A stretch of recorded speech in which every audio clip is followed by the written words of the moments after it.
안녕하세요. 코인우먼입니다. 오늘은 2025년 2월 13일 목요일 오전 11시 3분경입니다. 구독과 좋아요, 알림 설정 정중히 부탁드리면서 오늘 영상 시작하겠습니다. 어젯밤 미국 1월 소비자 물가 지수 CPI가 발표가 되었습니다.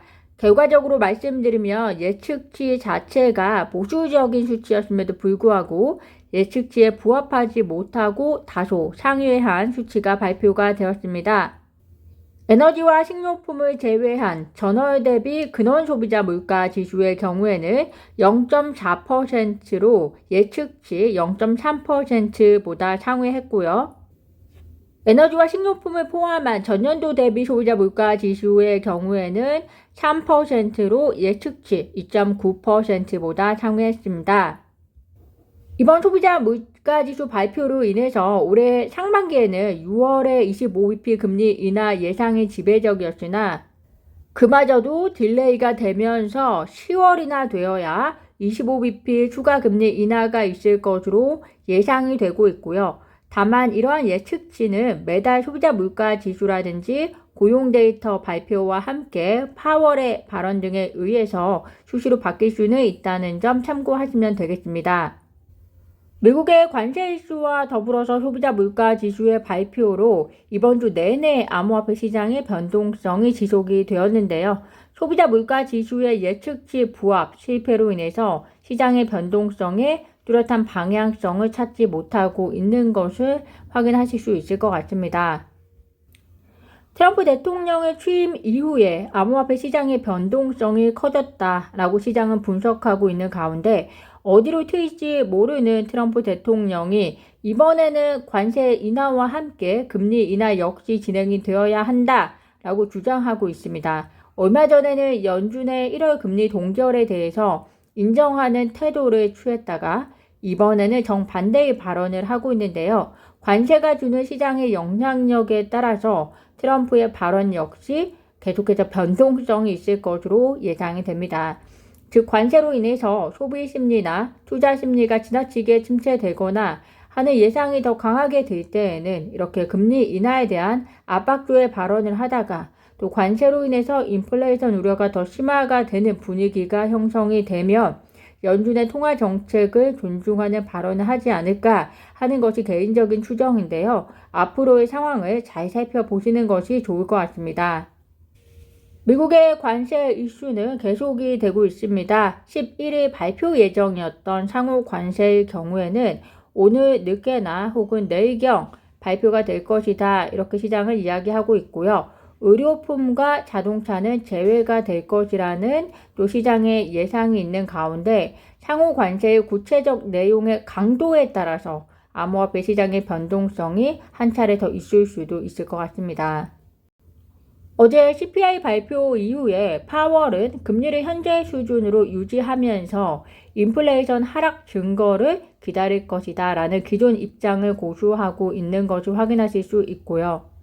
트럼프 대통령이 사임 요청을 하더라도 하지 않을 것이다 라고 이야기도 했는데요. 사임에 대한 이야기는 단지 질문이 있었기 때문에 답변을 한 것이지 않을까 생각이 되고요. 트럼프 역시 취임 직전에 파월에게 사임을 요청할 생각이 없다라고 이야기한 바 있기 때문에 지금은 서로의 독립적인 관계를 존중하면서 최대한 상호 협력이 이루어질 수 있는 부분에 대해서는 협력을 이루어 나가는 그런 관계를 취해야 할 것으로 보여집니다.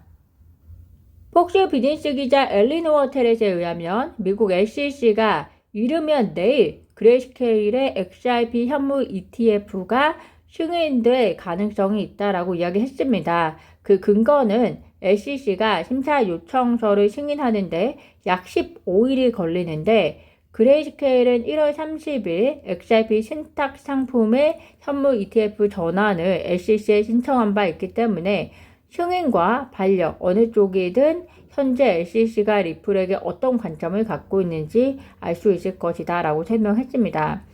그레이스케일 건의 19일 4일 심사가 다른 현물 XRP ETF보다 빠르게 결정이 나는 이유는 그레이스케일은 기존 본인들의 XRP 신탁 상품을 전환하는 것이기 때문이다 라고 간단하게 이해하시면 될 것 같고요.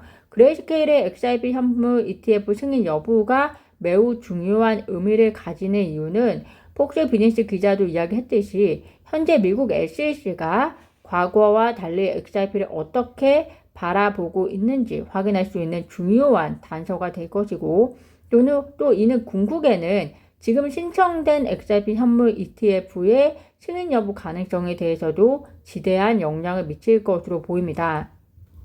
만약 미국 SEC가 그레이스케일 건을 승인한다면 얼마 전에 제임스 세이퍼드 블룸버그 ETF 연구원이 제시했었던 XRP 현물 ETF의 2025년 승인 가능성이 65%에서 더 높아질 것으로도 예상하실 수 있을 것 같습니다. 리플과 갤럭시 디지털이 지난 1월 18일 트럼프 미국 대통령의 공식 밈코인 출시 수요를 처리하는 데 중요 역할을 했다는 소식인데요. 트럼프의 출시 시점은 주말로서 암호화폐 결제업체 문페이가 법정화폐 계좌를 활용할 수 없자 갤럭시 디지털 CEO와 그리고 리플 CEO가 대출해줘서 결과적으로 신규 고객을 유입할 수 있었다라는 이러한 소식입니다. 이는 문페이를 위한 것인지 트럼프를 위한 것인지 정확히 말하면 문페이를 위한 행보로 저는 더 보여지지만 어쨌든 궁극적으로 더 많은 신규 고객 유입에 도움을 준 면에서는 트럼프를 도와주었다라고도 볼 수가 있을 것 같고요. 트럼프에 대해서는 기회의 문을 활짝 열어놓고 있는 리플의 모습인 것 같습니다. 또 다른 ETF 소식으로서 코비 산하의 증권거래소가 미국 SEC의 암호화폐 ETP 발행사 21세어스의 이더리움 ETF에 대해서 스테이킹 허용을 골자로 한 심사 요청서를 제출했다는 소식입니다. SEC의 이더리움 스테이킹 허용을 요청한 최초 사례이다라고 전하고 있는데요. SEC의 이더리움 스테이킹 허용을 요청한 최초 사례이긴 하지만 현재 미국 SEC는 이더리움 현물 ETF의 스테이킹 서비스 추가와 관련해서 의견을 취합하고 있는 만큼 해당 승인 여부는 미국 SEC가 현재 진행하고 있는 의견 수렴 과정 이후에 결정이 될 것으로 보입니다. 지금 이더리움이 약세를 면치 못하고 있지만 만약에 이더리움 스테이킹 서비스가 현물 ETF에 포함이 된다면 또 이야기가 달라질 수 있을 것으로 보입니다. 비트코인에 대한 기관의 진입은 계속이 되고 있는 것으로 보입니다. 캐나다 국립은행이 200만 달러의 비트코인 ETF를 매수했다는 소식과 함께 일본 의료 서비스 기업 SBC 메디컬 그룹이 하나로 94억 원 규모의 비트코인을 매입했다는 소식입니다. 이러한 작은 움직임을 결국에는 큰 움직임을 만들어낼 것이다 라고 생각이 드는데요. 특히 미국의 지금 각 주들이 현재 비트코인 전략자산 준비 법안들을 계속해서 제출하고 있는 만큼 이 과정에서 정부기관이 들어오기 전에 기타 기관이나 기업들이 암호화폐 시장에 대한 진입을 더 빠르게 촉진할 수도 있을 것이다 라는 생각이 듭니다. 오늘 제가 준비한 소식은 여기까지입니다. 오늘도 영상 시청 진심으로 감사드리고요. 구독과 좋아요, 알림 설정은 코인우먼에게 큰 힘이 됩니다. 감사합니다.